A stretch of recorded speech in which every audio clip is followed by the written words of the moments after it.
ও মুসা যাও যাও যাও, ওই যে মরুভূমির মধ্যে আমার এক বান্দা মারা গেছে, আমার বান্দাটাকে তুমি নিয়ে আসো।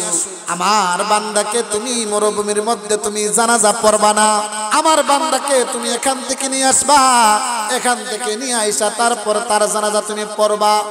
মুসা কালিমুল্লাহ আল্লাহর হুকুমে আল্লাহর বান্দাকে আনতে গেছে, গিয়া দেখে মরুভূমির মধ্যে কেউ নাই, একা একা আল্লাহর বান্দার লাশ পড়ে আছে। আল্লাহর নবী মুসা কালিমুল্লাহ আল্লাহর বান্দাকে নিয়ে আসলো। আল্লাহ তাআলা জানায়া দিবেন, মুসা রে, আমার এই বান্দার জানাজা আমার যেই বান্দা পড়বে, যারাই পড়বে আমি তাদের পিছনের গুনাহ আমি আল্লাহ মাফ করে দেব। সুবহানাল্লাহ। মুসা রে, আমার এই বান্দার জানাজা যেই পড়বে আমি আল্লাহ মাফ করে দিব। আল্লাহ কত বড় রহমান। মুসা কালিমুল্লাহ আয়েশা ঘোষণা দিয়া দিছে, আল্লাহর এই বান্দার জানাজা যারাই পড়বে আল্লাহ তাআলা তাদের পিছনের গুনাহ মাফ করে দিবে। কত বড় সুসংবাদ। বনি ইসরাইলের যত লোক ছিল সবাই এই লোকের জানাজার মধ্যে গিয়া শামিল হয়ে গেছে। জানাজার মধ্যে শামিল হওয়ার পর আল্লাহর বান্দার জানাজা পড়ছে। জানাজা পড়ার পর সবার মনের মধ্যে কৌতূহল জাগলো, এমন কোন বান্দারে যার জানাজা পড়লাম আল্লাহ তাআলা পিছনের সব গুনাহ মাফ করে দিয়েছে। ও কালিম, ও মুসা কালিমুল্লাহ, এমন কোন মানুষের জানাজা পড়ছি যেই মানুষের জানাজা পড়ার কারণে আল্লাহ তাআলা আমাদের পিছনের গুনাহগুলোকে মাফ কইরা দিছে। কালিমুল্লাহ, আমরা এই লোকের একটু চেহারাটা একটু দেখতে চাই। আল্লাহর নবী মুসা কালিমুল্লাহ আল্লাহর বান্দার চেহারাটা যখন দেখলো, সব লোকগুলা যখন দেখতে পাইল, সবাই একেবারে আশ্চর্য হয়ে গেল। আল্লাহর নবী মুসা কালিমুল্লাহকে বলতেছে, ও কালিমুল্লাহ, এটা তো ওই লোক যেই লোক এত বড় নাফরমান ছিল, এত বড় নাফরমান ছিল, তার নাফরমানির কারণে তাকে আমাদের সমাজ তাকে বিতাড়িত কইরা দিচ্ছে, তাকে আমাদের সমাজের মধ্যে জায়গা দেয় না, এমনকি মান্না ওয়াস সালওয়া তাকে আমরা খাইতে দেই না। আজকে তার জানাজা পড়লাম আর আল্লাহ তাআলা তার জানাজার বিনিময়ে আমাদেরকেও মাফ করে দিলেন। মুসা রে, জানতে চাই এই লোকটা এই কোন লোক, কেমন আমল করলো, কোন আমলের কারণে এই লোককে আল্লাহ তাআলা এমন ভাবে মাফ কইরা দিল। আল্লাহ তাআলা আল্লাহর কাছে জিজ্ঞাসা করতেছে, মালিক, যেই লোকটা জীবনে এত নাফরমানি করেছে, এত গুনাহ করেছে, যার গুনার কারণে লোকটা তাকে সমাজ থেকে বিতাড়িত কইরা দিছে, বাহির কইরা দিছে, আল্লাহ এই লোকটার মধ্যে এমন কোন আমল ছিল যেই আমলের কারণে তাকেও মাফ কইরা দিছো, যতজনে জানাজা পড়ছে তাদেরকেও ক্ষমা কইরা দিছো। আল্লাহ একটু জানতে চাই। আল্লাহ তাআলা তখন বললেন, মুসা রে, জানো না এই লোকটা কোন লোকটার? মুসা রে, মুসা, এই লোকটাকে যখন সমাজ থেকে তাড়াইয়া দিছে, এই লোকটার সাথে কিন্তু কোনো কিছুই ছিল না, শুধু তার সাথে কয়েকটা বকরি ছিল, আর কোনো কিছুই ছিল না। মুসা রে, এই বকরি গুলা নিয়ে যখন সে সারাদিন চড়াইতো, এই বকরি থেকে দুধ গুলা সে পান করে করে তার জীবন জীবিকা চালাইতো।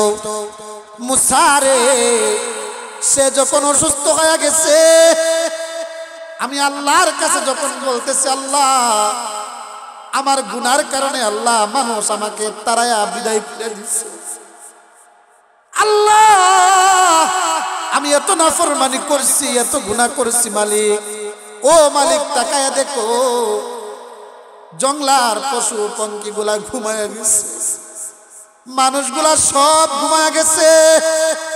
আল্লাহ আমি কিন্তু ঘুমাই না, আল্লাহ সবাই আমাকে বিতাড়িত কইরা তাড়ায় দিচ্ছে।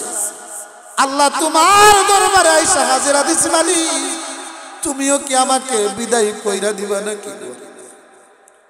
মুসা রে, যেই সময় লোকটা অসুস্থ হইছে, অসুস্থ হওয়ার পর আমি আল্লাহর কাছে বলতেছি, আল্লাহ তাকায়া দেখেন মালিক, আমার ডানেও কেউ নাই, বামেও কেউ নাই, পিছনেও কেউ নাই।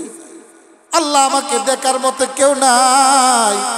আল্লাহ তুমিও কি তোমার রহমত থেকে আমাকে নৈরাশ করে ফিরাই দিবে নাকি?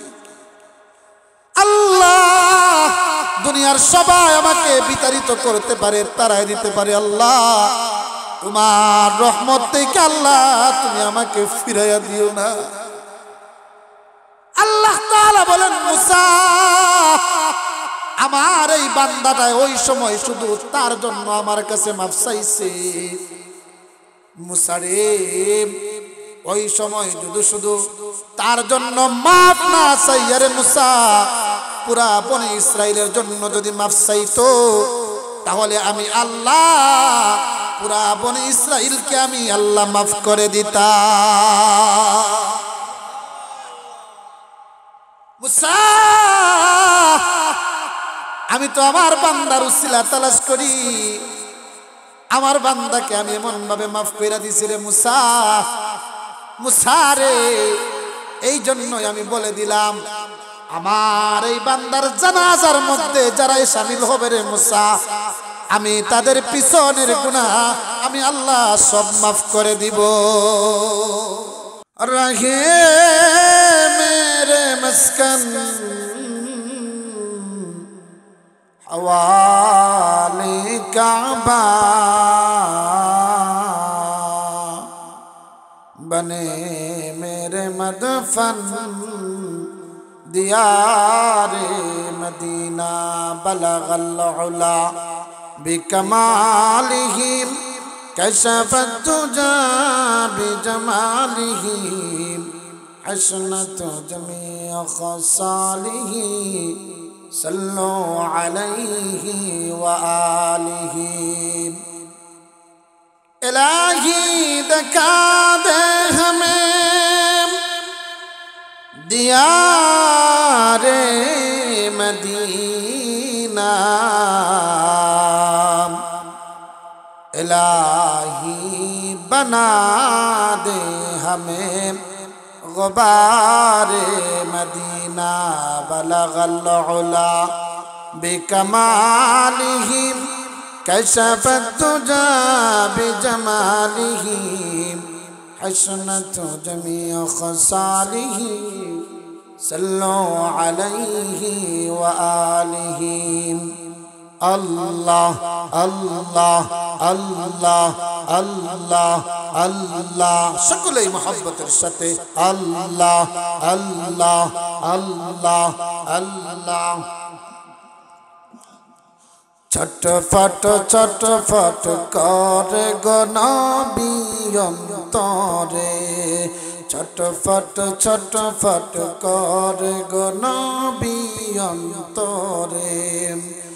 नबी काचे आइशा बालो बाइशा, काचे आइशा बालो बाइशा, नाও না বুকে তুলে গো লা ইলাহা ইল্লাল্লাহ লা ইলাহা ইল্লাল্লাহ লা ইলাহা ইল্লাল্লাহ লা ইলাহা ইল্লাল্লাহ। ভাইজান বহু দূরে মাদিনা, কেমনে যাব জানি না, বহু দূরে মাদিনা, কেমনে যাব জানি না।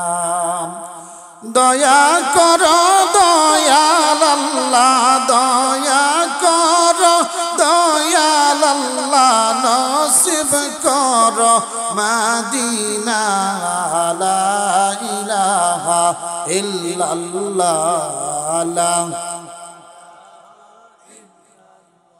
লা ইলাহা ইল্লাল্লাহ। এই কালেমা মানবে যারা, কাজে লাগবে মরণ বেলা। ঠিক কিনা? এই কালেমা মানবে যারা, কাজে লাগবে মরণ বেলা। এই কালেমার রোশনীতে কবর হবে ও জালা। লা ইলাহা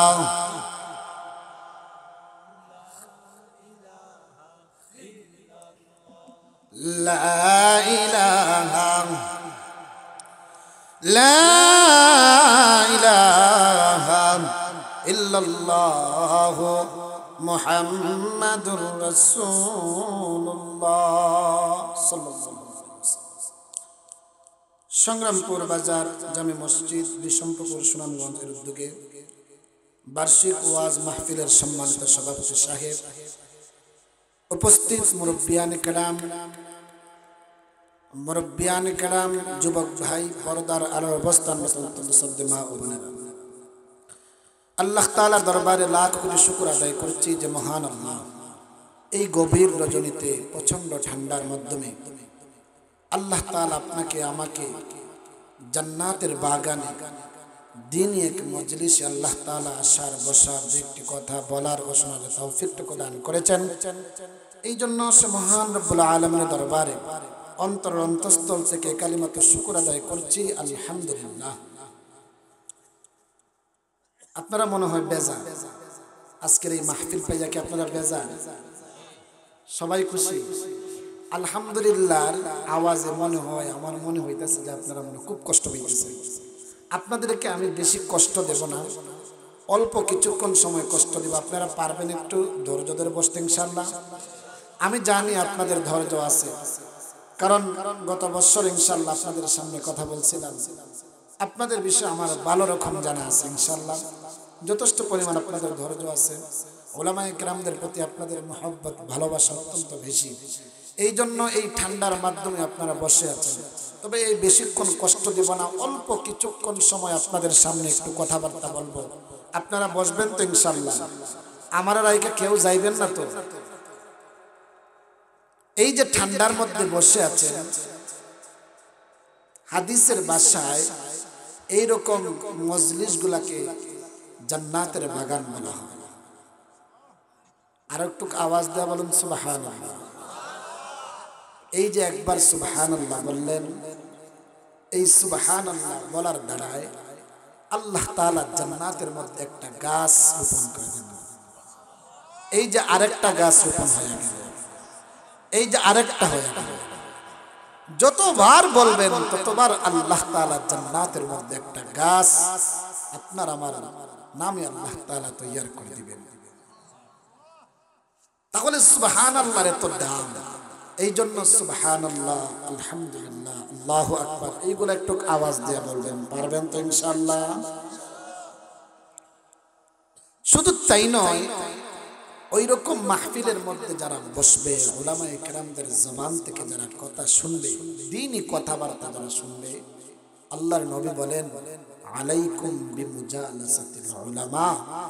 উলামায়ে কেরামদের মজলিসের মধ্যে যারা বসে দ্বীনি কথাবার্তা শুনবে, আল্লাহ তাআলা বলা যায় না কোন আলেমের জবান থেকে এমন এক কিছু কথা বাহির হয়ে যাবে যেই কথার কারণে আপনার আমার নাজাতের জরিয়া হয়ে যাবে। সুবহানাল্লাহ। এই জন্য আল্লাহ তাআলা আপনাকে আমাকে এই পৃথিবীর মধ্যে পাঠাইছেন, অনর্থক পাঠান নাই। আল্লাহ তাআলা এই পৃথিবীতে পাঠাইছেন আপনাকে আমাকে আল্লাহ তাআলার ইবাদত বন্দি করার জন্য, আল্লাহর গোলামি করার জন্য, আল্লাহর নাফরমানি করার জন্য নয়। আল্লাহ তাআলার শুকরিয়া, আল্লাহ তাআলার নিয়ামত পাইয়া নিয়ামতের শুকরিয়া আদায় করার জন্য। কিন্তু আমরা মুসলমান বড় আফসোস, এত নিয়ামত পাই কিন্তু নিয়ামতের শুকরিয়া আদায় করতে আমরা রাজি না। ঠিক কিনা?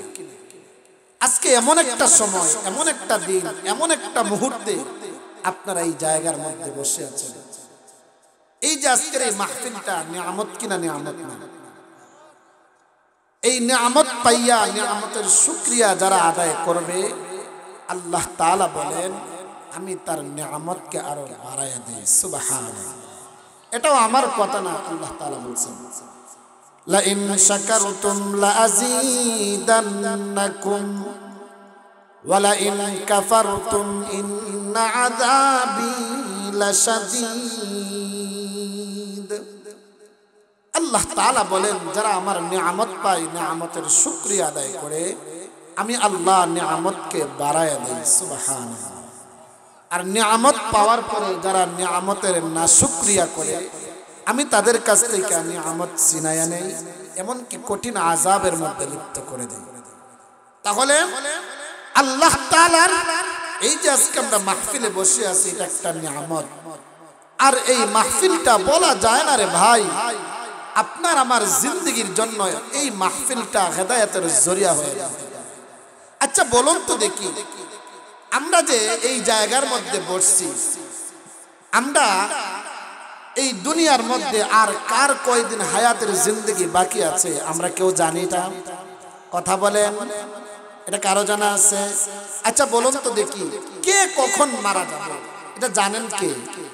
কার কতক্ষণ হায়াতের জিন্দগি বাকি আছে এটা জানেন কে?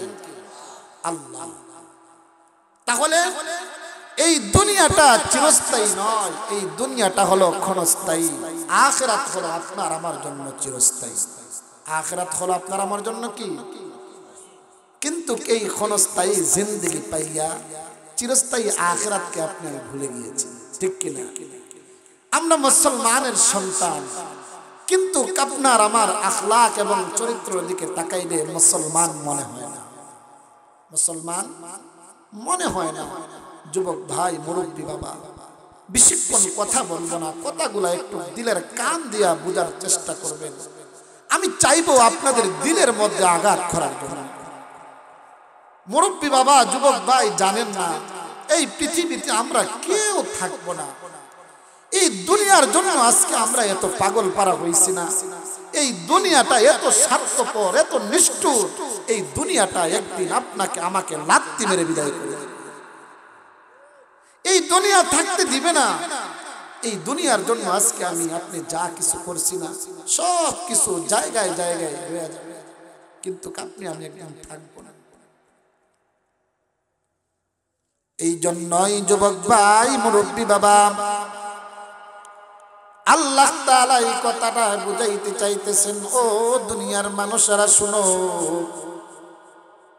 আল্লাহ তাআলা বলেন, ইয়া আইয়ুহাল্লাযীনা আমানুত্তাকুল্লাহ, হো ঈমানদারেরা, আমি আল্লাহকে তোমরা ভয় করার মতো ভয় করো। আল্লাহ তাআলা বড় আদর করে আপনাকে আমাকে ডাক দিয়া বলতেছেন, ইয়া আইয়ুহাল্লাযীনা আমানু, ও ঈমানদারেরা, কত সুন্দর করে ডাকছেন।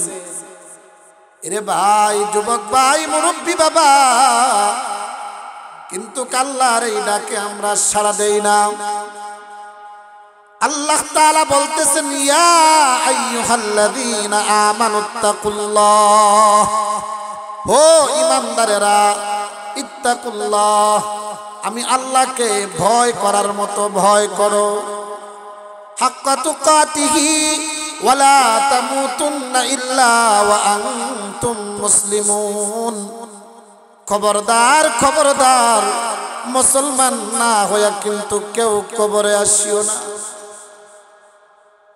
এ সংগ্রামপুরের যুবক ভাই, মুরব্বী বাবা, আপনাদের কাছে আমি জানতে চাই, আপনি আমি কি মুসলমান কিনা মুসলমান না? আরো আওয়াজ দিয়া বলুন, মুসলমান কিনা মুসলমান না? আমার বাবাও ছিল মুসলমান কিনা মুসলমান না? আমার বাবাও মুসলমান, দাদাও মুসলমান, দাদার বাবাও ছিল মুসলমান, মুসলমানের সন্তান মুসলমান। এরপরও যে আল্লাহ তাআলা বলতেছেন, মুসলমান না হইয়া কিন্তু কবরে আসিও না। এর যুবক ভাই, মুরব্বী বাবা, তাহলে আল্লাহ তাআলা কোন মুসলমানের কথা বলতেছেন?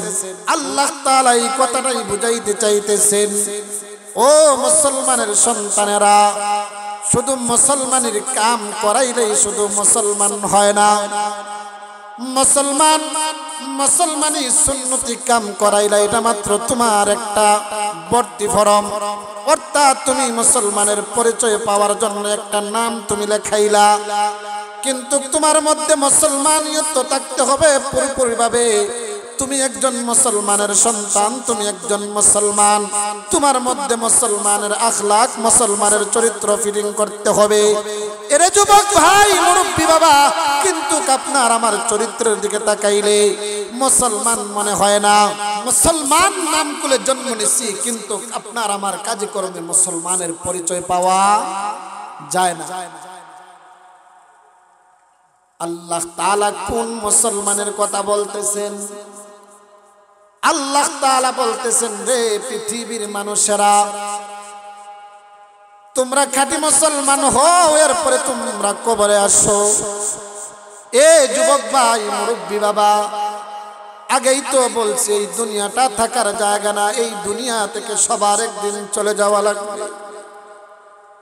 এই যে কিছুক্ষণ আগে ইমাম সাহেব হুজুর ঘোষণা দিল, যুবকরা চলে গেছে, কার কখন চলে যাওয়ার ডাক চলে আসে কেউ জানে না। আসার একটা সিরিয়াল আছে, কিন্তু যাওয়ার কোনো সিরিয়াল নাই না। আপনাদের সংগ্রামপুরে যাওয়ার সময় সিরিয়াল বান্ধা যায়, কথা বলেন না কেন?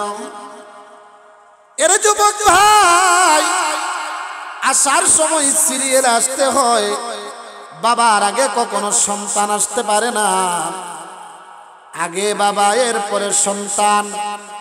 কিন্তু যাওয়ার সময় দেখা যায় দাদার কাঁধের মধ্যে নাতির লাশ, দাদা কাঁধে করে নাতির লাশ নিয়ে যায়। এ যুবক ভাই, মুরব্বী বাবা, তাহলে কেন আজকে এই আমরা মিছামিছি দুনিয়ার জন্য আজকে আমরা পাগল হইয়া পরকালকে ভুলে যাচ্ছি? আজকে দুনিয়ার জন্য আমরা চিন্তা ফিকির করি, অথচ আখিরাতের চিন্তা ফিকির আপনার আমার আছে নাকি? আখিরাতের চিন্তা ফিকির নাই, কিন্তু দুনিয়ার চিন্তা ফিকির আছে। অথচ আল্লাহ তাআলা বলতেছেন, ইয়া আইয়ুহাল ইনসান মা গাররাকা বিরাব্বিকাল কারীম। ও দুনিয়ার মানুষেরা, বলো তো দেখি কোন জিনিসটা আমি কারীম রবের কাছ থেকে তোমাদেরকে ফিরায় রাখছি? আল্লাহ তাআলার এত মায়া, এত মায়া, এত মায়া। এরে ভাই, এই দুনিয়ার মধ্যে আল্লাহ তাআলা আপনাকে আমাকে মুসলমান করে জন্ম দিয়া পাঠাইছেন। আল্লাহ তাআলা কোন মুসলমানকে জাহান্নামে দিবেন না, জান্নাতে দিবেন। কাফের বেঈমানদের জন্য জান্নাত বানান না, এই মুসলমানদের জন্য আল্লাহ তাআলা জান্নাত বানাইছেন। ঈমানদারদের জন্য আল্লাহ তাআলা জান্নাত বানাইছেন। এরে ভাই, কিন্তু জান্নাতটা বড় দামি একটা জান্নাত। এই দামি জান্নাতে যাইতে যাইলে, এই দামি জান্নাতে যদি আপনি আমি যাইতে চাই, তাহলে আপনারা আমার কাজটাকেও বানাইতে হবে দামি, ঠিক কিনা? আরো আওয়াজ দেয়া বলুন, ঠিক কিনা? কিন্তু আমরা মুসলমান, আমরা বড় নামি একটা মুসলমান, কিন্তু আপনার আমার কাজে কর্মে মুসলমানের পরিচয় পাওয়া যায় না, মুসলমানের আখলাক, মুসলমানের চরিত্র পাওয়া যায় না, চলাফেরার ক্ষেত্রেও দেখা যায় মুসলমানের কালচার খুঁজে পাওয়া যায় না। আজকে মুসলমান এমন মুসলমান হইছি, আজকে মুসলমানকে দেখা যায় বিদুর্মীরা আজকে মুসলমানদেরকে মারতেছে, ঠিক কিনা? মুসলমানদেরকে বিদুর্মীরা জবাই করতেছে, ঠিক কিনা? অথচ আমরা মুসলমানের সন্তান হওয়ার পরেও আপনার আমার কলিজার মধ্যে বিন্দু পরিমাণ আঘাত লাগে না, ঠিক কিনা? আজকেও একটা নিউজ দেখলাম রে যুবক ভাই, আমার এই নিউজটা দেখে আমার চোখ দিয়া পানি চলে আসছে। আপনারা যারা নেট চালান, আপনারা আজকে দেখতেছেন কিছুদিন যাবত ইসকন নামক যেই কুলাঙ্গাররা, যেই কাফের বেঈমানরা, ওরা এক মুসলমানের সন্তানকে জবাই করে দিল। এক আলেম এই ইস্কন্দের ব্যাপারে কথা বলার কারণে ওনাকে বড় এই মুসলমানের সন্তানরা আঘাত করছে। মাদ্রাসার উস্তাদকে এমন ভাবে আঘাত করছে, এমন ভাবে আঘাত করছে, তাকে ধুম পিটাইছে। এই মুসলমানের সন্তান হইয়া মুসলমানের পক্ষে কথা বলল, এটাই ছিল তার অপরাধ, এই কারণে তাকে পিটাইছে। মুসলমানের সন্তান হইয়া বলুন তো দেখি, মুসলমানের কাজ করেছে না বিধর্মীর কাজ করছে? এই কাজটা কি কখনো মুসলমান করতে পারে নাকি? আল্লাহ তাআলা এই কথাটাই বুঝাইতে চাইতেছেন, রে মুসলমানের সন্তানেরা শুনো, তোমরা আগে খাঁটি মুসলমান হও, এরপরে তোমরা কবরে আসো। কারণ কবরের জায়গাটা বড় ভয়াবহ, মৃত্যুর যন্ত্রণা বড় কষ্ট। কেমন কষ্ট, কেমন কষ্ট জানুনি? আল্লাহ তাআলা, আল্লাহর এক নবী ইদ্রিস পয়গম্বর আল্লাহর কাছে বলতেছে, ও আল্লাহ, আপনার ইদ্রিসকে আমার বড় পছন্দ হয়েছে, আপনার ইদ্রিসকে আমার বড় পছন্দ হয়েছে, বড় পছন্দ হয়েছে। আল্লাহ তাআলা বললেন, তাহলে তুমি কি করতে চাও? ইদ্রিস পয়গম্বরের সাথে আজরাইল দুস্তি করতে চায়। আল্লাহ তাআলার কাছে বলেন, আল্লাহ, আমি ইদ্রিস পয়গম্বরের সাথে আমি দুস্তি করতে চাই। আল্লাহ তাআলা তখন বললেন, ও আজরাইল, যাও যাও যাও, তোমার যখন ইদ্রিস পয়গম্বরকে যখন পছন্দ হইছে, যাও, তোমাকে অনুমতি দিয়া দিলাম, যাও ইদ্রিস পয়গম্বরের সাথে তুমি গিয়া দুস্তি করো। আজরাইল আইসা তখন বলতেছে, ইদ্রিস পয়গম্বর, আপনাকে আমার বড় পছন্দ হইছে, আপনি যদি অনুমতি দেন তাহলে আপনার সাথে আমি দুস্তি করতে চাই। ইদ্রিস পয়গম্বর তখন ডাক দেয়া বলে, তুমি তো মালাকুল মউত আজরাইল, তুমি তো মানুষের জান কবজ করো, তুমি আমার সাথে যেহেতু দুস্তি করবা, তোমার সাথে আমি এমনি এমনি দুস্তি করব না, আমার কিছু শর্ত আছে, এই শর্তগুলা যদি তুমি পালন করো তাহলে তোমার সাথে আমি দুস্তি করব। আজরাইল বলল, ইদ্রিস পয়গম্বর, আল্লাহর কাছে অনুমতি নিয়ে আসছি, আপনার সাথে দুস্তি করব, কিন্তু আপনার যেই শর্তগুলা, আপনার এই শর্তগুলা পুরা করতে হবে, এই অনুমতি কিন্তু আমি আনি নাই। আবার আজরাইল আল্লাহর কাছে গেছে, গিয়া বলতেছে, আল্লাহ, গেছিলাম তো ভালো জায়গায়, কিন্তু গিয়া দেখি বেজাল। আল্লাহ, আপনার ইদ্রিস পয়গম্বর নাকি কিছু শর্ত আছে, এই শর্তগুলা যদি পালন করি তাহলে নাকি আমার সাথে সে দুস্তি করবে। আল্লাহ তাআলা তখন বললেন, আজরাইল, আমার ইদ্রিস পয়গম্বরকে তোমার বড় পছন্দ হইছে, যাও যাও, তার শর্তগুলা পালন কইরা তার সাথে তুমি দুস্তি কইরা নাও। আজরাইল আইসা বলতেছে, ইদ্রিস পয়গম্বর, আপনার কি শর্তগুলা আপনি একটু বলেন, আপনার শর্তগুলা পালন করব, তারপরে আপনার সাথে আমি দুস্তি করব। ইদ্রিস পয়গম্বর তখন ডাক দিয়া বলতেছে, আজরাইল, তুমি তো মানুষের জানকে কবজ করো, তুমি তো মালাকুল মউত আজরাইল, তুমি তো মানুষের জানটাকে বাহির করে নিয়ে যাও। আজরাইল, তুমি আমার জানটাকে আমার রূহ থেকে বাহির কইরা নিয়ে যাইবা, আর তারপর আবার আমার জানটাকে আবার আমার ফেরত দিবা। আজরাইল, ওই রকম আরো দুইটা শর্ত আছে, ওই তিনটা শর্ত যদি পালন করো তাহলে তোমার সাথে দুস্তি করব। আজরাইল বললে, হ্যাঁ, আপনার তিনটা শর্ত আমি পালন করব। তাহলে বলল, ইদ্রিস পয়গম্বর তখন বলে দিল, হ্যাঁ ঠিক আছে, তাহলে তুমি আমার জানটাকে বাহির কইরা নিয়ে যাও। মালাকুল মউত আজরাইল জানটাকে বাহির কইরা নিচ্ছে, আবার জানটাকে ভিতরে ঢুকাইছে। আজরাইল তখন বলতেছে, ইদ্রিস পয়গম্বর, এখন আপনার কি শর্ত? ইদ্রিস পয়গম্বর তখন বলতেছে, জাহান্নামের জি কি কষ্ট, জাহান্নামের মধ্যে গেলে যে কি কষ্ট করা লাগবে, আমাকে জাহান্নামে ঢুকাইতে হবে, আবার জাহান্নাম থেকে বাহির করতে হবে। ইদ্রিস পয়গম্বরকে আজরাইল জান্নাতের মধ্যে ঢুকাইছে, আবার জান্নাত থেকে বাহির করছে। দ্বিতীয় নম্বরের শর্ত হলো আমাকে জান্নাতের মধ্যে ঢুকাইতে হবে, জান্নাতের ভিতরে কিরকম আরাম আয়েশ আমার দেখতে হবে।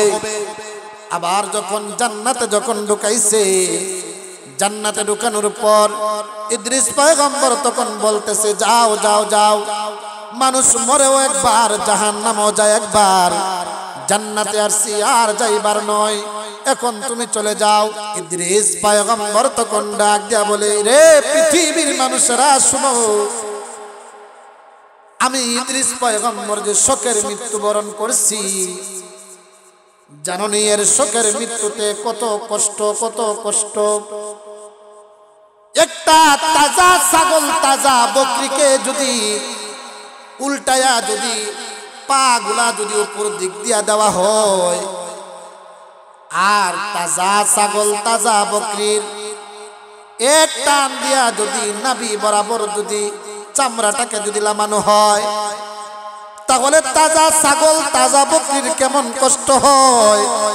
আর একটা টান দিয়া যদি গলা বরাবর নামানো হয়, তাজা ছাগল তাজা বকরির কেমন কষ্ট হয়। আর একটা টান দিয়া যদি মাথা বরাবর নামানো হয়, তাজা ছাগল তাজা বকরির কেমন কষ্ট হয়। আমি ইদ্রিস পয়গম্বর শোকের মৃত্যু যে বরণ করেছি রে, তার চাইতেও 1000 গুণ কষ্ট আমার বেশি হয়েছে। বলুন তো দেখি এই যুবক ভাই, আপনি আমি কোন জামানায় পড়ে আছি? আজকে আপনাকে আমাকে কোন জিনিসটাই ধরলো? একবারও কি এই জিনিসটা মনে হয় না আপনার আমার অন্তরের মধ্যে কি এই জিনিসটা একবারও আঘাত লাগে না? আইরে আমি আপনি কোন দিন জানি চলে যাব, মালাকুল মউত আজরাইল জানি কখন জানি চলে আসে। বলুন তো দেখি আপনাদেরকে আর কোন ভাবে বুঝাইলে আপনারা বুঝবেন যুবক ভাই? যদি মুসলমান না হয়ে যদি কবরে যান, তাহলে কবরের জায়গাটা বড় কষ্টের জায়গা যুবক ভাই। এই জন্য যুবক ভাই, মুরব্বী বাবা পায়ে ধরে বলে যায়, জানি না আপনাদের সাথে আর দেখা হয় কিনা, আর কি কোনোদিন দেখা হবে কিনা। এমনও তো হতে পারে রে ভাই, আজকে আরেকটা নিউজ দেখলাম, এক বড় এক তরুণ আলেম, ওই যে অনেক দূর মাহফিলে গিয়েছিল, রাস্তায় দুর্ঘটনায় অ্যাক্সিডেন্টে মারা গেছে। আচ্ছা বলুন তো দেখি, আমিও যে আসছি, আমি কি এই কথাটা পাইবা আসছি নাকি আমি আর বাড়িতে যাইতে পারবো না? এই কথা কি আমার মনের মধ্যে ছিল নাকি? কত আশা ভরসা কইরা আসছি। এরে ভাই, এইটার গ্যারান্টি কিন্তু আপনার আমার কারো কাছে নাই। এখন রাত অনেক হয়ে গেছে, এরে যুবক ভাই, রাত প্রায় 10:30 বাজে গেছে। আপনাদের পায়ে ধরে বলি রে যুবক ভাই, মুরব্বী বাবা, এরে সংগ্রামপুরের যুবক ভাই, পায়ে ধরে বলে যাই, আপনার আমার মুসলমানের চরিত্রটা আপনার আমার অন্তরের মধ্যে ফিটিং করতে হবে। মুসলমান দুনিয়ার মধ্যে হন, এরপরে কিন্তু কবরে যায়েন। কবরে যদি মুসলমান না হয়ে যদি যান, ফেরেশতা কিন্তু মুসলমানও চিনে, যারা মুসলমান না তাদেরকেও কিন্তু চিনে। এর যুবক ভাই, খাঁটি মুসলমান না হয়ে যদি কবরে যাও, কবরের মাটিটা এমন জোরে ছাপ মারবে, এক পাশের হাড় গুলা আরেক পাশ দিয়া ঢুকে যাবে ভাই। পাজরের হাড় গুলা এইভাবে, এক পাজরের হাড় গুলা অন্য পাজরে ঢুকবে। আচ্ছা বলুন তো দেখি এই চাপটা কেমন কষ্ট হবে, একটু হবে? এর যুবক ভাই, মুরব্বী বাবা, এই পৃথিবীতে কেউ থাকবো না। পায়ে ধরে বলে যায়, মুসলমানের আখলাক, মুসলমানের চরিত্র অন্তরের মধ্যে ঢুকান, এরপরে কবরে যান।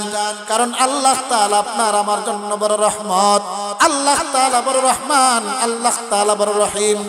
আল্লাহ তাআলা বান্দার উসিলা তালাশ করেন বান্দাকে ক্ষমা করে দেওয়ার জন্য, কিন্তু আপনি আমি কিন্তু উসিলা নিতে রাজি না, ঠিক কিনা? আল্লাহ তাআলা বলছেন, ওয়াবতাগু ইলাইহিল ওয়াসিলা, কিয়ামতের কঠিন ময়দানে বান্দার উসিলা তালাশ করবে, দেখবে বান্দার উসিলা কি আছে। উসিলা কোন উসিলা আছে মাফ করার মতো? কিন্তু তালাশ করে দেখবে কোনো কিছুই নাই, তার মধ্যে শুধু খালি নাফরমানি, খালি নাফরমানি। আল্লাহ তাআলা সেই সময় ডাক দিয়ে বলবে, এই নাফরমানির দলেরা, তোরা দুনিয়ায় গিয়া শুধু নাফরমানি করলি, সেই দিন আল্লাহ তাআলা রহমান থাকবেন না, আল্লাহ তাআলা কাহ্হার রূপ ধারণ করবেন, বড় ভয়াবহ রূপ ধারণ করবেন।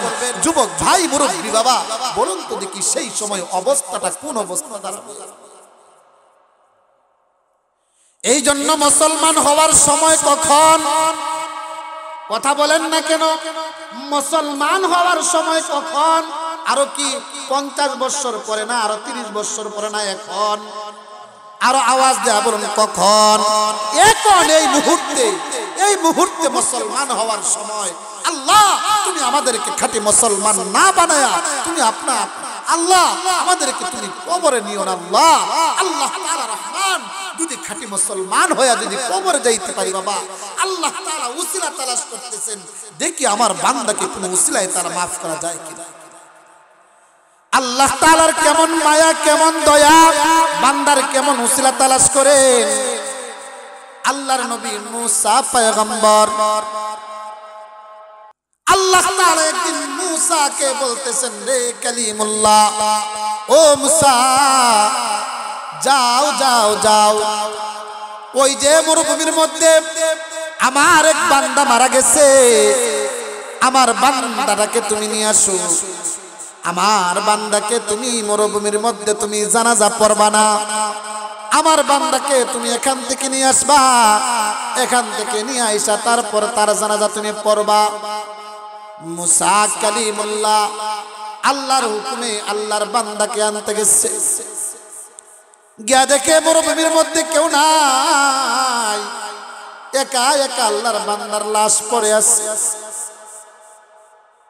আল্লাহর নবী মুসা কালিমুল্লাহ আল্লাহর বান্দাকে নিয়ে আসলো। আল্লাহ তাআলা জানায়া দিচ্ছেন, মুসা রে, আমার এই বান্দার জানাজা আমার যেই বান্দা পড়বে, যারাই পড়বে, আমি তাদের পিছনের গুনাহ আমি আল্লাহ মাফ করে দেব। সুবহানাল্লাহ। মুসা রে, আমার এই বান্দার জানাজা যেই পড়বে আমি আল্লাহ মাফ করে দিব। আল্লাহ কত বড় রহমান। মুসা কালিমুল্লাহ আয়েশা ঘোষণা দিয়া দিছে, আল্লাহর এই বান্দার জানাজা যারাই পড়বে আল্লাহ তাআলা তাদের পিছনের গুনাহ মাফ করে দিবে। কত বড় সুসংবাদ! বনি ইসরাইলের যত লোক ছিল সবাই এই লোকের জানাজার মধ্যে গিয়া শামিল হয়ে গেছে। জানাজার মধ্যে শামিল হওয়ার পর আল্লাহর বান্দার জানাজা পড়ছে। জানাজা পড়ার পর সবার মনের মধ্যে কৌতূহল জাগলো, এমন কোন বান্দারে যার জানাজা পড়লাম আল্লাহ তাআলা পিছনের সব গুনাহ মাফ করে দিয়েছে। ও কালিম, ও মুসা কালিমুল্লাহ, এমন কোন মানুষের জানাজা পড়ছি যেই মানুষের জানাজা পড়ার কারণে আল্লাহ তাআলা আমাদের পিছনের গুনাহগুলোকে মাফ করে দিয়েছে। কালিমুল্লাহ, আমরা এই লোকের একটু চেহারাটা একটু দেখতে চাই। আল্লাহর নবী মুসা কালিমুল্লাহ আল্লাহর বান্দার চেহারাটা যখন দেখলো, সব লোকগুলা যখন দেখতে পাইল, সবাই একেবারে আশ্চর্য হয়ে গেল। আল্লাহর নবী মুসা কালিমুল্লাহকে বলতেছে, ও কালিমুল্লাহ, এটা তো ওই লোক যেই লোক এত বড় নাফরমান ছিল, এত বড় নাফরমান ছিল। তার নাফরমানির কারণে তাকে আমাদের সমাজ তাকে বিতাড়িত কইরা দিচ্ছে, তাকে আমাদের সমাজের মধ্যে জায়গা দেয় না, এমনকি মান্না ওয়া সালওয়া তাকে আমরা খাইতে দেই না। আজকে তার জানাজা পড়লাম আর আল্লাহ তাআলা তার জানাজার বিনিময়ে আমাদেরকেও মাফ করে দিলেন। মুসা রে, জানতে চাই এই লোকটা এই কোন লোক, কেমন আমল করলো, কোন আমলের কারণে এই লোককে আল্লাহ তাআলা এমন ভাবে মাফ কইরা দিল? আল্লাহ তাআলা আল্লাহর কাছে জিজ্ঞাসা করতেছে, মালিক, যেই লোকটা জীবনে এত নাফরমানি করেছে, এত গুনাহ করেছে, যার গুনার কারণে লোকটা তাকে সমাজ থেকে বিতাড়িত কইরা দিছে, বাহির কইরা দিছে, আল্লাহ এই লোকটার মধ্যে এমন কোন আমল ছিল যে আমলের কারণে তাকেও মাফ কইরা দিছো? যতজনে জানাজা পড়ছে তাদেরকেও ক্ষমা কইরা দিছো? আল্লাহ একটু জানতে চাই। আল্লাহ তাআলা তখন বললেন, মুসা রে, জানো না এই লোকটা কোন লোকটা রে মুসা? রে মুসা, এই লোকটাকে যখন সমাজ থেকে তাড়াইয়া দিছে, এই লোকটার সাথে কিন্তু কোনো কিছুই ছিল না, শুধু তার সাথে কয়েকটা বকরি ছিল, আর কোনো কিছুই ছিল না। মুসা রে, এই বকরি গুলা নিয়ে যখন সে সারাদিন চড়াইতো, এই বকরি থেকে দুধ গুলা সে পান করে করে তার জীবন জীবিকা চালাইতো। মুসা রে, সে যখন অসুস্থ হয়ে গেছে, আমি আল্লাহর কাছে যখন বলতেছি, আল্লাহ আমার গুনার কারণে আল্লাহ মানুষ আমাকে তাড়ায়া বিদায় করে দিছে, আল্লাহ আমি এত নাফরমানি করছি, এত গুনাহ করছি, মালিক ও মালিক, তাকায়া দেখো জঙ্গলার পশু পঙ্খী গুলা ঘুমায়া গেছে, মানুষগুলা সব ঘুমায়া গেছে, আল্লাহ আমি কিন্তু ঘুমাই না, আল্লাহ সবাই আমাকে বিতাড়িত কইরা তাড়ায় দিছে, আল্লাহ তোমার দরবারে আইসা হাজিরা দিছি, মালিক তুমিও কি আমাকে বিদায় কইরা দিবা নাকি? মুসা রে, যেই সময় লোকটা অসুস্থ হইছে, অসুস্থ হওয়ার পর আমি আল্লাহর কাছে বলতেছি, আল্লাহ তাকায়া দেখেন মালিক, আমার ডানেও কেউ নাই, বামেও কেউ নাই, পিছনেও কেউ নাই, আল্লাহ আমাকে দেখার মতো কেউ নাই, আল্লাহ তুমিও কি তোমার রহমত থেকে আমাকে নৈরাশ করে ফিরাই দিবে নাকি? আল্লাহ দুনিয়ার সবাই আমাকে বিতাড়িত করতে পারে, তাড়াই দিতে পারে, আল্লাহ তোমার রহমত থেকে আল্লাহ তুমি আমাকে ফিরাইয়া দিও না। আল্লাহ তাআলা বলেন, মুসা আমার এই বান্দাটা ওই সময় শুধু তার জন্য আমার কাছে মাফ চাইছে। মুসা রে, ওই সময় শুধু তার জন্য মাফ না চাইয়া রে মুসা, পুরা বনি ইসরাইলের জন্য যদি মাফ চাইতো, তাহলে আমি আল্লাহ পুরা বনি ইসরাইলকে আমি আল্লাহ মাফ করে দিতাম। মুসা, আমি তো আমার বান্দার উসিলা তালাশ করি, আমার বান্দাকে আমি এমন ভাবে মাফ কইরা দিছি রে মুসা। মুসা রে, এই জন্যই আমি বলে দিলাম, আমার এই বান্দার জানাজার মধ্যে যারাই শামিল হবে রে মুসা, আমি তাদের পিছনের গুনাহ আমি আল্লাহ সব মাফ করে দিব। এই জন্যই আল্লাহ তাআলা বলতেছেন, উলাইকা ইউবাদদিলুল্লাহু সাইয়্যাতিহিম হাসানাত।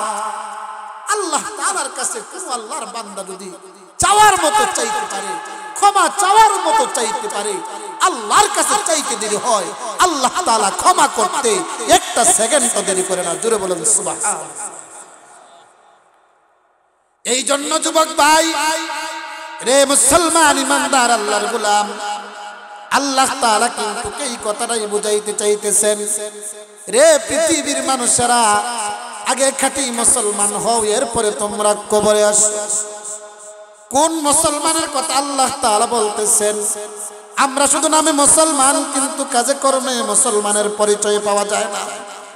গুনাহ করি, কিন্তু গুনার উপর আমরা শর্মিন্দা হই না, ঠিক কিনা?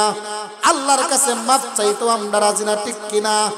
গুনাহ করি আবার বুক ফুলায় ফুলায় চলি, নামাজ পড়ি না, রোজা রাখি না, আল্লাহর কোনো হুকুম আহকাম মানি না, সুদ খাই, ঘুষ খাই, এরপরে যদি ওই লোকটা যদি রাস্তা দিয়ে হাঁটে, যদি জিজ্ঞাসা করা যায়, এরে ভাই তুমি তো একটা মুসলমানের সন্তান, তুমি মুসলমানের ঘরের মুসলমান, বাইরে এশার আজানটা হয়েছে, এশারের নামাজটা পড়ছনি, বুকের মধ্যে তখন টুকা দিয়া বলে, হুজুর নামাজ পড়লে পড়ি, না পড়লে না, আমার ইমান ঠিক আছে। আমার ইমান কি আছে? ঠিক আছে। অথচ জানেন কিয়ামতের কঠিন ময়দানে আল্লাহ তাআলা সর্বপ্রথম নামাজের হিসাব, নামাজ পড়লাম না অথচই বলি আমাদের ইমান ঠিক আছে। আল্লাহর নবী কয়, আউয়ালু মা ইউহাসাবু বিহিল আবদু ইয়াউমাল কিয়ামাতিস সালাহ, কিয়ামতের কঠিন ময়দানে সর্বপ্রথম আল্লাহ তাআলা নামাজের হিসাব নেবেন। আচ্ছা বলুন তো দেখি, আমরা নামাজ পড়লাম না অথচ নিজেকে দাবি করি আমরা খাঁটি মুসলমান, আল্লাহ তাআলা কি ওই মুসলমান কি আল্লাহ খুঁজতেছেন নাকি? কথা বলেন। আল্লাহ তাআলা বলতেছেন, রে পৃথিবীর মানুষেরা শুনো, যাদের মধ্যে নামাজের অভ্যাস নাই, যারা নামাজ পড়ো না, তোমরা 5 ওয়াক্ত নামাজ পড়ো, খাঁটি মুসলমান হও, এরপরে তোমরা কবরে আসো। কারণ কবরের মধ্যে ইমানদার যারা তাদেরকেও চিনবে, যারা বেঈমান তাদেরকেও চিনবে। এই কবরের মধ্যে আল্লাহ তাআলা কিন্তু কাউকে রেহাই দিবে না। এই জন্যই বলি রে মুসলমান ভাই, আপনার আমার যে বদ অভ্যাসগুলো আছে, যাদের মধ্যে সুদ খাওয়ার অভ্যাস আছে, সুদ ছেড়ে দেই খাঁটি মুসলমান হয়, এরপরে কবরে যায়। যাদের মধ্যে ঘুষ খাওয়ার অভ্যাস আছে, ঘুষ ছেড়ে দেই খাঁটি মুসলমান হয়, এরপরে কবরে যায়েন, আর না হয় কিন্তু কবরের মধ্যে কিন্তু আযাব শুরু হয়ে যাবে। এরে যুবক ভাই, মুরব্বী বাবা, জানেন না এই দুনিয়াটা কিন্তু কোনো কিছুই না। আখিরাতের জন্য যদি আপনি আমি যদি চিন্তা ফিকির যদি না করি, তাহলে কোন দিন জানি মালাকুল মউত আজরাইল চলে আসবে। মালাকুল মউত আজরাইল যদি চলে আসে আর মৃত্যুর সময় যদি মুসলমানের পরিচয় যদি না পায়, তাহলে জানটাকে এমন ভাবে বাহির করবে, জানটাকে এমন ভাবে বাহির করবে, যারা খাঁটি মুসলমান না, যারা মুসলমান না, যারা মুসলমানের পরিচয় পাওয়া যায় না, আজরাইল যখন তাদেরকে ধরবে তখন তাদের জানটা লুকালুকি করবে, তাদের জানটাকে এমন ভাবে বাহির করবে, সিরা টাইনা হেসরায়া তাদের জানটাকে বাহির করবে, আর জানটা লুকালুকি করবে। বলে কষ্ট আর কষ্ট, বলে কেমন কষ্ট? এরে যুবক ভাই, আজকে দুনিয়ার কষ্ট, সামান্য কষ্ট সহ্য করতে পারো না, যদি খাঁটি মুসলমান না হয়ে যদি মরো রে ভাই, তাহলে কিন্তু কেমন কষ্ট হবে, যেই কষ্টটা দুনিয়ার মধ্যে আপনি আমি কোনোদিন কল্পনাও করতে পারি না। এই জন্য খাঁটি মুসলমান হয়ে কবরে,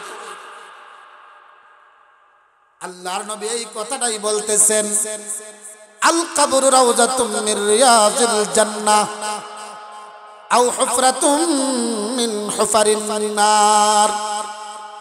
আল্লাহর নবী কয়, কেউ যদি খাঁটি মুসলমান হয়ে যদি কেউ কবরে আসে, আল্লাহর নবী বলেন তাহলে তার কবরটা হয়ে যাবে জান্নাতের বাগান। আর যদি খাঁটি মুসলমান না হয়ে যদি কেউ কবরে আসে, আল্লাহর নবী কয় তাদের কবরটা হয়ে যাবে আও হুফরাতুম মিন হুফারিন নার, তাদের কবরটা হয়ে যাবে জাহান্নামের গর্ত। আমরা সবাই খাঁটি মুসলমান হয়ে কবরে যাইতে রাজি আছি তো ইনশাআল্লাহ? আর আওয়াজ দিয়া বলেন, রাজি আছেন তো ইনশাআল্লাহ? কারা কারা রাজি আছেন একটু হাত তোলা দিয়া বলেন ইনশাআল্লাহ। আজকে থেকে আর কোনোদিন নামাজ ছাড়বো না ইনশাআল্লাহ, আর কোনোদিন বেনামাজি হব না, পারবেন তো ইনশাআল্লাহ? আর কোনোদিন সুদ খাবো না, আর কোনোদিন ঘুষ খাবো না, আর কোনোদিন বেহাপনা করবো না। একমাত্র ভয় পাবো কাকে? আল্লাহকে। যারা ভয় করবে তারা কখনো গুনার কাজ করতে পারে না, ঠিক কিনা? এর এক নাম্বারের কারণ হলো আপনার আমার অন্তরের মধ্যে আল্লাহর ভয় নাই। কার ভয় নাই? আল্লাহর ভয় যদি অন্তরের মধ্যে থাকে, ওই মানুষটা কি কখনো গুনার কাজ করতে পারে? কথা বলেন না কেন? আপনার আমার অন্তরের মধ্যে আল্লাহর ভয় নাই, এই জন্য গুনাহ করতে কেউ দ্বিধাবোধ করি না। আপনাদের কি কষ্ট হইতেছে? আপনাদের যদি কষ্ট হয় তাহলে আমি রাইখা দিব ইনশাআল্লাহ। জানি অনেক রাত হয়ে গেছে, কষ্ট হইতেছে আপনাদের, আর অল্প এর মাধ্যমে ইনশাআল্লাহ আমি শেষ করে দিব। তাহলে মুসলমান যদি হইয়া মরতে চাই, খাঁটি মুসলমান হয়ে যদি মরতে চাই, তাহলে মুসলমানের পরিচয় পাওয়ার জন্য এক নাম্বারের শর্ত হলো নামাজ কায়েম করতে হবে। কি করতে হবে? পারবেন তো ইনশাআল্লাহ পড়তে? আচ্ছা বলুন তো দেখি, নামাজ পড়ার জন্য মসজিদের দরকার আছে না নাই? কথা বলেন, আরো আওয়াজ দেয়া বলেন। আপনার আমার ঘরগুলাকে অনেক বড় বানাই, অনেক সুন্দর করে সাজাই, ঠিক না? ঘরগুলাকে কি করি? অনেক সুন্দর করে সাজাই। কিন্তু মসজিদের ইমাম সাহেবের হুজরা, মসজিদের অবস্থা যে অবস্থায় থাকে আল্লাহ। অথচ আল্লাহর নবীর হাদিস হলো মান বানা লিল্লাহি মাসজিদান বানাল্লাহু লাহু বাইতান ফিল জান্নাহ। যারা দুনিয়ার মধ্যে আল্লাহর ঘর মসজিদ নির্মাণ করে দেয়া যাবে, কিয়ামতের কঠিন ময়দানে আল্লাহ তাআলা তাদেরকে জান্নাতের মধ্যে একটা বালাখানা তৈরি করে দেবেন। সুবহানাল্লাহ। তাহলে আপনি আমি সবাই জান্নাতে যেতে চাই, ঠিক কিনা? এই জন্য আজকের এই মাহফিলটা হলো একটা মসজিদের উদ্যোগে। এই মসজিদের মধ্যে আপনাদেরকে বেশি সময় বিরক্ত করব না, কারণ জানি আমারও ইচ্ছা ছিল আরেকটু সময় আলোচনা করার জন্য, কিন্তু দেখতেছি আপনাদের উঠা বসা, এই জন্য বাদ দিয়ে দিলাম। এখন এই মসজিদের জন্য আপনাদের কাছে অনেকেরই মা নাই, বাবা নাই, অনেকেরই দাদা দাদি নাই, নানা নানি নাই। এই মসজিদের জন্য আপনাদের কাছে আমি 1,000 টাকা, কিছু টাকা আপনাদের কাছে চাইব, আপনারা দিবেন তো ইনশাআল্লাহ? প্রথম যাদের মা নাই, বাবা নাই, 1,000 টাকা আল্লাহর ঘর মসজিদে দিবেন। কে আছেন? নাম কি? রশিদ, তৌসিক নূর। মাশাআল্লাহ মাশাআল্লাহ। আয় আল্লাহ তাআলা, তোমার বান্দা তৌসিক নূর সাহেব, আল্লাহ তোমার ঘর মসজিদের মধ্যে 1,000 টাকা দান করছেন। আল্লাহ তোমার বান্দার দানকে তুমি কবুল করো, মঞ্জুর করো। আল্লাহ দিন দুনিয়ার বালাই নসিব করো। দানের খবর নিয়ে সোনার মদিনায় পৌঁছায়া দাও, আমিন ইয়া রাব্বাল আলামিন। মাশাআল্লাহ মাশাআল্লাহ। আল্লাহ শাহবাজ নূর মিয়া সাহেব 1,000 টাকা আল্লাহ দানকে তুমি কবুল করো, মঞ্জুর করো। দিন দুনিয়ার বালাই নসিব করো। আল্লাহ দানের খবর নিয়ে সোনার মদিনায় পৌঁছায়া দাও, আমিন ইয়া রাব্বাল আলামিন। আর কি আছে? মাশাআল্লাহ মাশাআল্লাহ। আয় আল্লাহ তাআলা নবীর হোসেন ভাই 1,000 টাকা আল্লাহ তোমার ঘর মসজিদের মধ্যে দান করছে। আল্লাহ তোমার বান্দার দানকে তুমি কবুল করো, মঞ্জুর করো। আল্লাহ দিন দুনিয়ার বালাই নসিব করো। দানের খবর নিয়ে সোনার মদিনায় পৌঁছায়া দাও। আল্লাহ কিয়ামতের কঠিন ময়দানে নাজাতের উসিলা বানায়া দাও, আমিন ইয়া রাব্বাল আলামিন।